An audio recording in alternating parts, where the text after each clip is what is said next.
everyone, this is Tim from YourSixStudios. Today in this video, I'm going to go and show you how to remove a stuck disc in your PlayStation 5.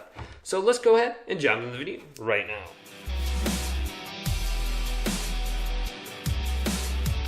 So I have a Blu Ray disc in my PlayStation 5 that is stuck and it won't eject.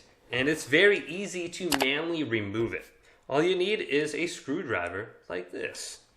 Now take your PlayStation 5 and flip it around so the disc port right here is on top. So once we have this side up, we want to remove the cover. And the key to removing the cover is lifting the side that's away from you up. So I have the disc port facing towards me, and here's the opposite side. So lift up with your hand like this, and then pull towards you. And the cover should snap off without too much force.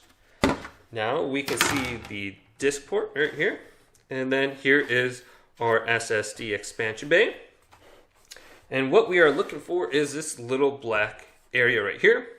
And what we want to do is take our screwdriver, and you can pierce this, and there will be a screw that's located in here.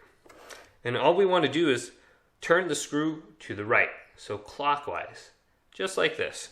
So stick your screwdriver in here and turn this to the right, and your disc will pop out the front now. And it's very easy.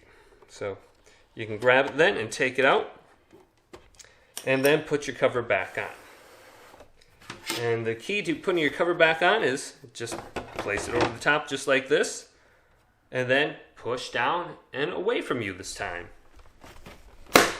And it should snap on, just like that. So that was a quick little tutorial video on how to remove a stuck disc. If this video did indeed help you out, go and leave it a big thumbs up and subscribe to my channel down below for more tech out videos coming up next on YourSixGaming.